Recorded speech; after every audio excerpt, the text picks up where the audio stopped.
Hi, I'm Zibby Owens, and you're listening to the award-winning podcast, Moms Don't Have Time to Read Books. Please sign up for my newsletter at zibbyowens.com for weekly updates about my podcasts, events, and more. Also, follow me on Instagram at Zibby Owens and also at Moms Don't Have Time to Read Books. And finally, join my virtual book club called Zibby's Virtual Book Club, which meets every other Tuesday at 2 p.m. Eastern Time until 3 p.m. and features half an hour of book club discussion followed by 30 minutes of Q&A with the author whose book we've just discussed.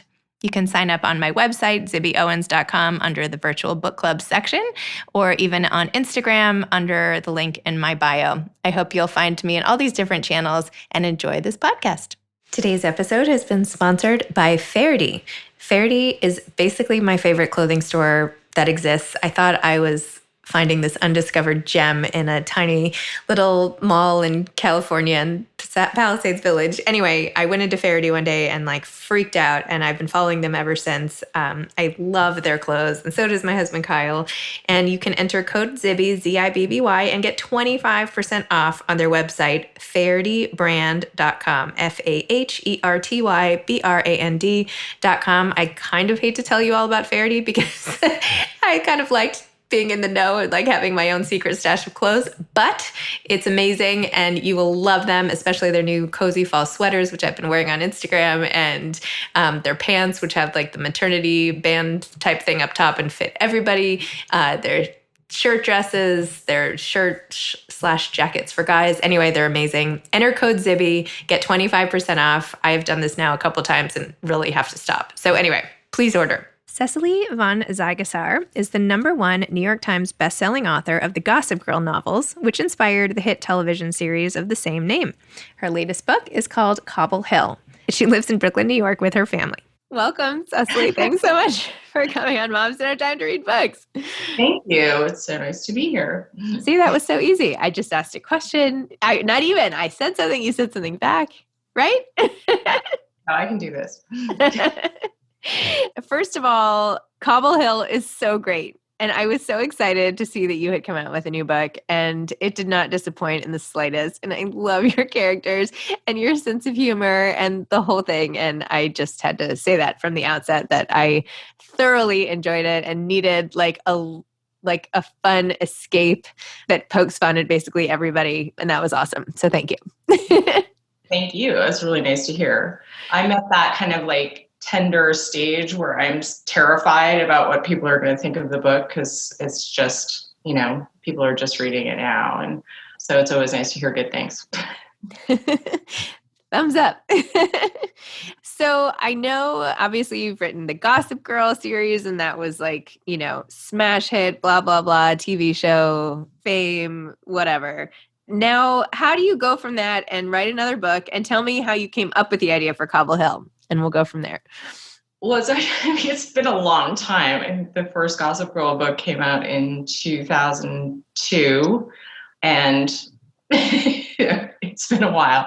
But there are also many of them, and as you said, a TV show. And I have actually written a couple of books in between that weren't really widely read. But I kept also getting distracted and pulled away from this idea by other things, also my kids.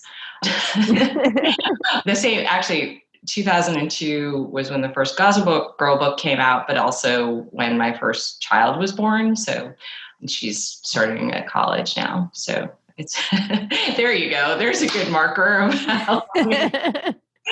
But so Cobble Hill, actually, the sort of germ of the idea came about in a conversation, or many conversations, paranoid conversations that I had with my kid's elementary school nurse.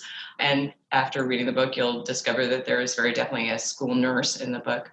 And she would send out these lice letters and I would just completely freak out. The minute I got the lice letter in my kid's backpack or whatever, I'd just be like, they're all over me. I have they're in the walls, they're everywhere. And so I would go, and she was this really nice, just lovely person. And I would just go into her office and start out talking about lace. And then we wound up just chatting about other stuff. And so I knew I wanted to write a book set in this neighborhood, the neighborhood that I live in. But I was when in talking to her, I was I have to have I have to, have lice in my book. It was just so ridiculous the way, I mean, it's even more ridiculous now if only lice were our problem. The only epidemic we were worrying about. But so it sort of started with that. And then I very definitely extrapolated, wildly from there. I think another character in the book is a writer. And the longer that I worked on this, I think I've been working on this book on and off for more than 5 years, which is a really long time for me. The Gossip Girl books, I wrote, 2 a year. So the more I sort of worked on it and it moved away from kind of like the original just moms in the schoolyard type of book, it became about writing itself too, and trying to like sort of make fun of myself, like with all the agonizing that I was doing. When I was reading it, you had this one scene where, is his name Ray? Roy, sorry.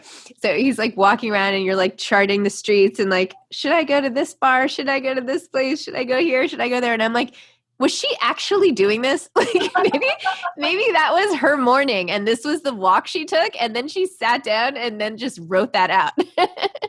Actually, no, I did try. I've always like tried to find other places to write other than home. And actually right now I'm in my daughter's, who went to college, her bedroom, because I don't have an office in our apartment. And so I don't know how happy she is about this, but her room is in my office. Is she finding this out right now on this podcast? No, the way she found out was she didn't have a desk in her room at all. Like, I don't even know how she got through high school without having a desk, but she just had this big fuzzy pillow on the floor, and she would sit on the pillow and, put her laptop in her lap. And so like the first week that she was at college, I took a picture of the fuzzy pillow, which it looks like a dog pillow and it's really gross by now, out on the sidewalk, like for the, garbage takeaway. And I was like, say bye-bye to your fuzzy pillow. But I don't think she's too sad. She doesn't mind. But so anyway, I was throughout my sort of writing life, I've been wondering, okay, there are people who like work in the park or there are people who work in coffee shops. And so I would try to, I'd go to a coffee place and like bring my laptop fully intending to get something done. And I don't know how people do that. All I do is eavesdrop on other people. I don't get anything done. Like it's impossible for me to do that. So part of Roy's kind of, journey, and it's also just procrastination, right? I mean, he's like, maybe I'll try this, maybe I'll go here, and like, in the meantime, he's not writing. he's just walking around. So, but I tell everyone, like, even when you're not writing, you're writing, right? Because it's in your head. And actually, that is actually very true for me. Once I sort of get going, I feel like I am kind of carrying the whole book in my head and the characters are having conversations. Now I sound like I'm hearing all these voices in my head. Turns out I'm a novelist. But I mean, it is actually true that, and maybe you do have to be a little crazy to do that, but once they kind of become fully formed characters, they are talking in your head, or in my head anyway.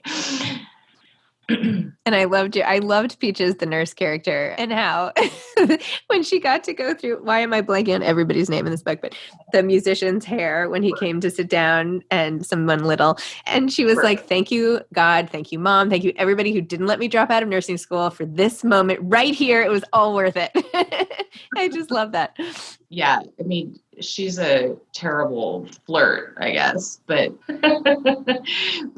that's sort of part of what I try to do with my writing. And I think I did that in Gossip Girl too. You're kind of hearing every thought that every character has, like, is that sort of like off camera thing. And it sort of adds another dimension to them. But you're also seeing how the person they're talking to is seeing them. And, it all gets very complicated, but I think part of what I sort of learned that I like to do in writing Gossip Girl was having the idea of that sort of perfect, looking person. And then you see how flawed they really are and insecure.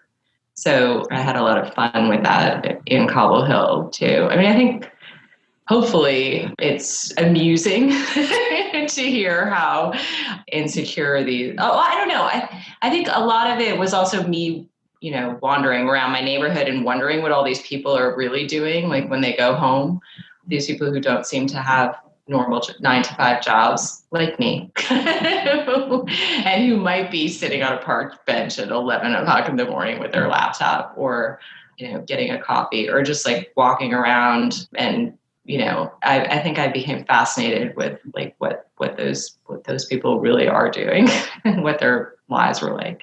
I mean, I feel like it's human nature, perhaps maybe more novelist nature, but to wonder like what everybody's thinking and doing and like what is everybody doing at it. I remember working when I actually had like a 9-to-5 job in marketing before I went to business school. And one day I got the day off and I like remember going to the reservoir and thinking that was like, oh, this is like the height of luxury that I can go running in the middle of the day. And I was like, who are all these people? How is everybody else out and about? Like, what are they all doing? How are they all here? And your bugs like are the backstory that everybody is really wondering, and you even have your like Anna Wintour-ish character who's, pretending like she's so busy at work and doing absolutely nothing. And I don't know, you just have like so many funny characters in different ways. And it's just great. You poke fun at everybody from like the Latin teacher to it's just awesome. It's just like, why not make fun of everybody in a nice, funny, literary way? That's really what you do. Yeah, I hope I'm not. It's funny because the teenagers, there are two sort of main teenage characters as well. And I think they're like the more serious characters in a way.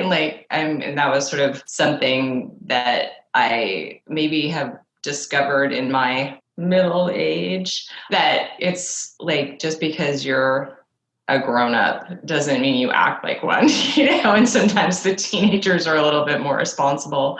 I mean, they're actually, I have so much sympathy for like my kids. I'm like still in my bathrobe with my cup of coffee and it's like 7 o'clock in the morning and they're like completely dressed. My, daughter's eyelashes would be curled and all this, and they're like facing the day and doing so much. And I'm like, bye, like I'm just going to go write a book like in my bathrobe. I mean, so a lot of it came out of that, just realizing like how much shit they have going on in their lives. And also that there's so much that you deal with in high school that if you're kind of in your like little neighborhood adult bubble, you don't necessarily have to deal with that at all, So there's a lot of that in the book too, just this almost like that the teenagers are dealing with like what's happening in the world, like the world around them more than the adults are.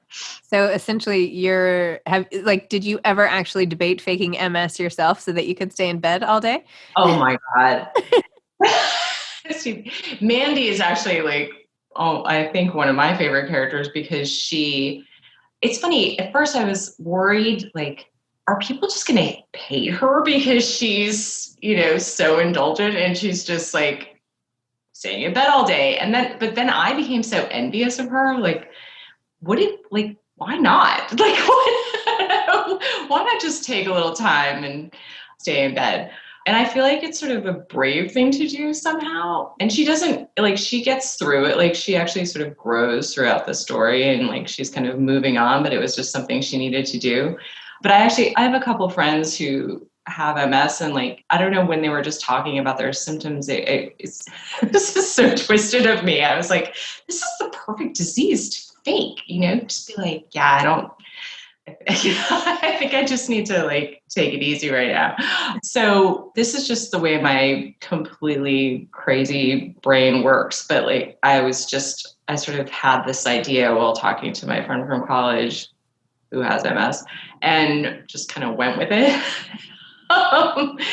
But it also, it seems like I don't know. I guess I can ask you, when you read about it, were you like, oh God, she's so lazy? Or were you sort of like, that takes, a certain degree of courage to just be like, I'm staying in bed?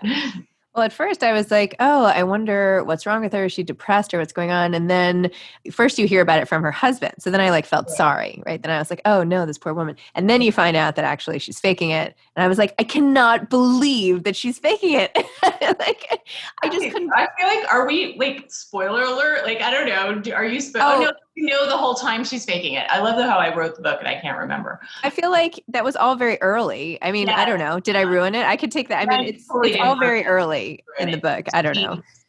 You see her process of like Googling what the symptoms are. And yeah. I wonder if there will be an outbreak of other moms being like, you know what? I don't want to take my kid to school anymore. I'm just staying in bed. I love you. And you put like the bed in the living room. I feel like actually what it is, it's like every crazy stressed out mother's fantasy is basically what you wrote, because it's like, you know what? I've had enough. Like, that's it. You know what? I'm just not going to do this anymore. Let's see what happens.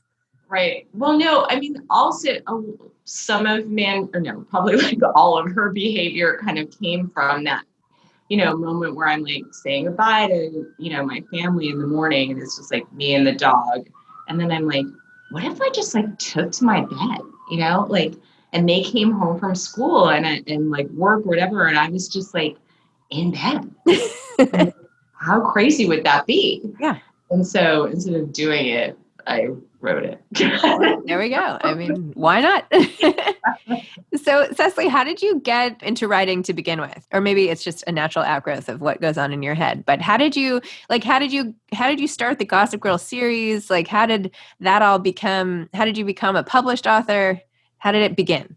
Oh boy. Okay. Well, I mean, going like way back, I mean, I was in high school, like English was my favorite class. I had this wonderful teacher named Christine Scott, she's actually a published author, but she really encouraged me to begin with when I was a teenager to write outside of class. And so I think in my head, I always had this idea that it was like the only thing that I was really good at.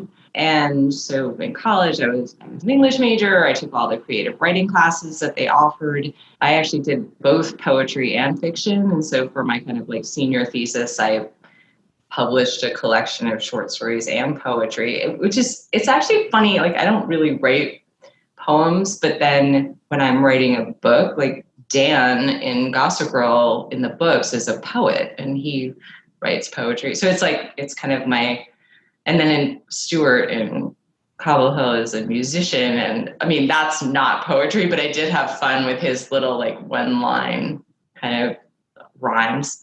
Anyway, I started a master's, an MFA in fiction writing, but I didn't actually finish. Maybe I could go back. I just did a year because I sort of felt like I wanted to be like living in the world and not in school anymore.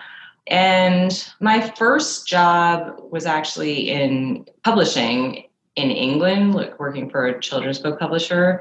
My husband is English. We met over here, and then I went over there to live with him and got married over there. Hence, Roy is British and in Cobble Hill, and this is how I know so much about English people. Half of my family is English. But so I was, even while I was living in England in my early 20s at that job, it was like this weird, I don't know, I feel like a lot of people have encountered this. Like, I had this kind of editorial assistant job and I didn't really have enough to do. And so I would start writing my own stuff. Like, I didn't know what I was supposed to be doing, but none of that was ever published. It's all on like floppy disk. What do you do with those? And anyway, then we moved to New York and I got a job with a company called 17th Street Productions, which then was acquired by Alloy Entertainment. But they were a very unusual company. It was a book production company, which meant that they sort of came up with ideas for series, mostly young adult series. And the editors were really kind of in charge of like the content and what the series would be. So that was my job. But then they would outsource the writing and like hire writers who didn't get to use their own names. And one of the most well-known series that they had done before I got there was Sweet Valley High. But I was hired to work on a horse series because I grew up riding horses called Thoroughbred, and it was like about horse racing. And it was such a big series. I think we published like one book a month or something. It was crazy. Like I was insanely busy because I had to like come up with the plot lines for the stories. Anyway, I'm going on and on. Like, so the company kind of wanted to develop and produce more kind of authentic fiction. And, they worked with all the big publishing houses. And so one of the series that one of my colleagues came up with while we were there was The Sisterhood of the Traveling Pants. And at the same time, another colleague of mine, after reading a newspaper article about a girl who kind of like exposed everyone in her class, some sort of scandal through instant messaging, he came up with this title, Gossip Girl. So the title was not mine. And then in the sort of development process, I was assigned this to like, come up with like the characters and so I just like went completely crazy. And I was like, I don't want this to be like anything we've ever done before. I don't want it to be like in this weird made up place like Sweet Valley High. I grew up in Manhattan. It's going to be about Manhattan teenagers. And I came up with a whole cast of characters. I wrote like the sort of introduction, and I sent it out to publishers, and this one editor, Cindy Egan at Little Brown, read it and was just like, this is amazing. This sounds exactly like the people that I went to boarding school with. Like, I want to come and talk to you about publishing this. And she asked in the meeting, who wrote this proposal? And I was like, I did. I was still like kind of like a junior person there. And she was like, well, you're writing the books. And so our boss was like, well, we don't usually do that. And she was like, no, she's writing the books. And I mean, she was really my champion. And so they gave me a shot at writing the first book, and she insisted that it have my name on it. And then, I mean, it's sort of like, to make a long story short, by like the time this third book was coming out, it was like on the bestseller list before it even was published, because people were like pre-ordering it. And I quit my job. And was just writing Gossip Girl full time while also like nursing my newborn baby. And it's funny because the other thing that went as Gossip Girl became more and more popular, pretty early on, because I literally gave birth to my daughter and the first book came out at the same time and the second book came out like 6 months later, the publisher, Little Brown, had told people like she can't travel right now because I like just given birth. But like somehow like, I don't know, it like got in this system that like Cecily von Ziegesar doesn't travel. So like years later, people would like, I know you don't travel, but like I felt like I had this like weird reputation or something. And I was like, what do you mean I don't travel? I'll go anywhere. Like I'm a travel like cult. I love to travel. And it was all just because of the weird timing of that first book that like there was this idea that like, I never travel. But like then the word got out, I was like, I'm going to Brazil. I'll go anywhere. If you want me, I'll go. So yeah, that was. And then how involved were you then with it being adapted as a TV show? So that happened. I don't even remember when the show came out. 2007, is that right? Well, I wasn't involved in the writing of the show, but I met with the creators of the show. I had lunch with Stephanie Savage at the restaurant in Barney's, and then we went and I was like, well, you have to, like, she's not a native New Yorker. She's actually Canadian. And we like walked around the reservoir in Central Park, and then we went to my school and we watched the girls coming out of school. And I don't know, I felt like I needed to kind of like take her around the neighborhood where it all kind of happens, just to like be sure that I don't know, like I think I was being a little crazy, because then they wound up doing like an incredible job, and it was like, way better than I ever could have imagined. But I was so nervous that it was going to be like filmed in LA, like I didn't know at that point. So, and they were also very generous with me. Like I was able to like, go on set whenever, at any time. And they asked me to do a little cameo in like one of the later episodes. So I had a line. And that was really fun. So, I mean, the show was really amazing. It was really different from the books. Like it sort of started out with the first book and then completely, I mean, they had to go beyond the time frame of the books, but it was really amazing. Wow. Well, I think I watched probably every episode of Gossip Girl over the years. And now I have 4 kids and my daughter is 13. She's like, well, my friends are talking about the show. I'm like, I don't know.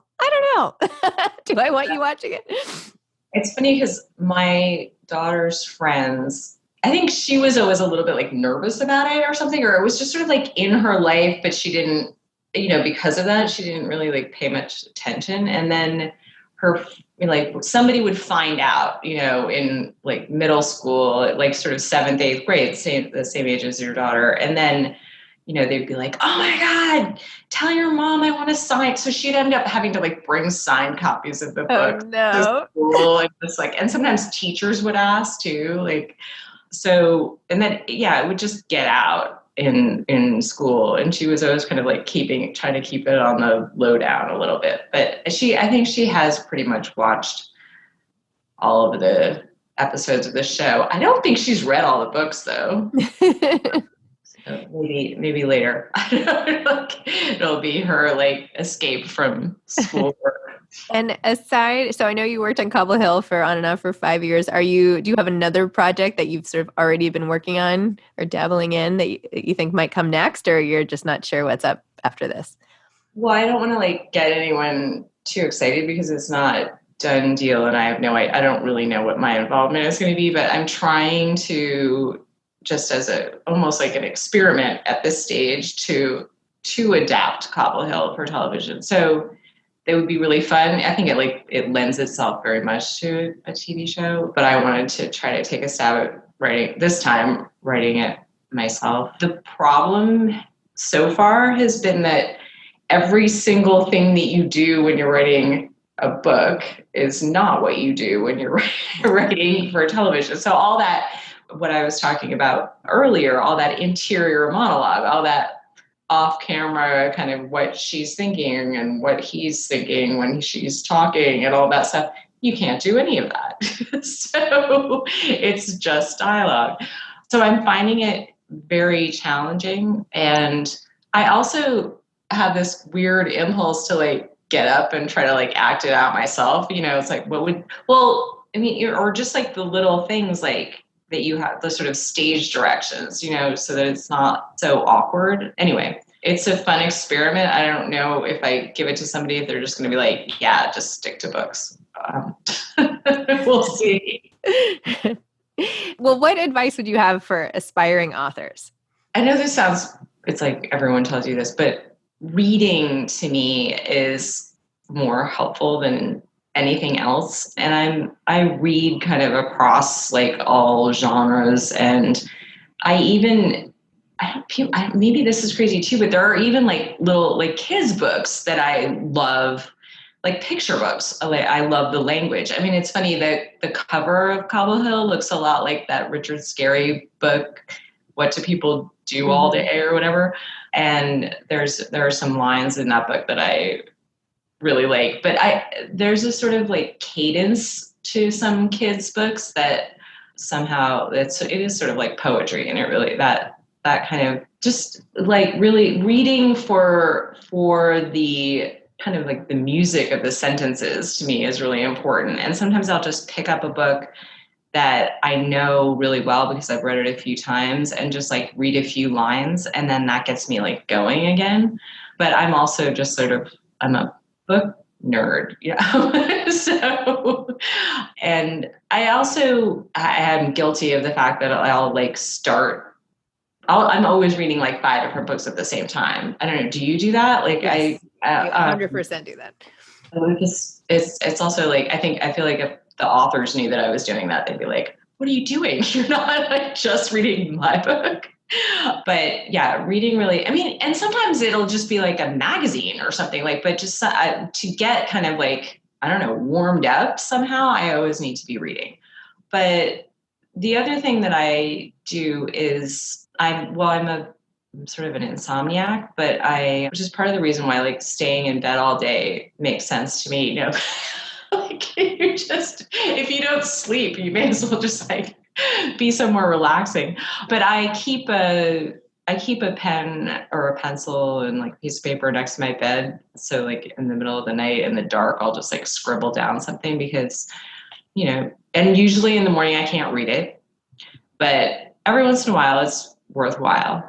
And it's not even, it literally might be just like a word or something, but like I do sort of take notes on scraps of paper, napkins, Post-its. I'm always just like scribbling something down. This isn't good advice. This is just illustrating how crazy I am. I think it's great advice. I think reading is great. I think scribbling things down is great. I think opening up a book and getting inspired just by a couple of sentences is awesome. I mean, why not? That's great. I think this is all great advice. The other advice I have is like, I know like after years of doing this that like, my brain doesn't really work that well until like 3 p.m. Some people are morning people. I'm definitely not a morning person. So I don't make myself do anything I probably wouldn't keep anything if I sat down at 9 a.m. and like made myself write, it wouldn't be good. So I do everything else beforehand. And I think that's also I exercise and I do all the like chores that I need to do. And I, and read and all that stuff in the first part of the day and then all of a sudden I'm like ready to go. And it has always been a shame for me that 3 p.m. was like when people would start coming back into the house, so I'm like, I'm writing. And I can also work, I can be working at 2 p.m. I think ideally, like if I didn't have a family, I would work from probably 3 p.m. until 3 p.m. until 11 o'clock at night. But that doesn't really work when you have other people in the house. But I do, it's nice when you can just kind of give yourself the liberty of being like, you don't have to, you're not going to write for 8 hours. You're not going to it's not like a normal job. So you have to, what works best for me anyway, is just being like, oh, okay, I have to I'm going to just literally just take a couple seconds to write this down, scribble this down. And somehow I managed to piece it all together when I do have that time and then my brain is in the right place. And then I'll write 20 pages at a sitting, but you don't, I guess what I'm trying to say is don't force it. Don't try to force something that isn't happening. Just go take a walk or go running or go read something if it's not, because you can't make yourself be creative. Or wander around Cobble Hill looking for a map. Exactly. Well, thank you, Cecily. Thanks so much for coming on my podcast. I know you're not a big podcast person, but you should listen to it because you're a big book lover and you might enjoy it. I'm it's so funny. I'm just old fashioned. I'm just starting to discover podcasts. And so I'm excited. This is good. Somehow I thought podcasts were for the people who are wired, they're and they're not. They're for everyone. Well, I can do this too. You can experiment with your own. Anyway, all right. Well, have a great day, and thanks so much for doing this. Thank you, Zibby. It was really fun. Okay. Bye-bye. Bye. Thanks so much to Faherty Brand for being my sponsor this week. FahertyBrand.com. Enter code Zibby for 25% off. Thanks for listening to this episode of Moms Don't Have Time to Read Books.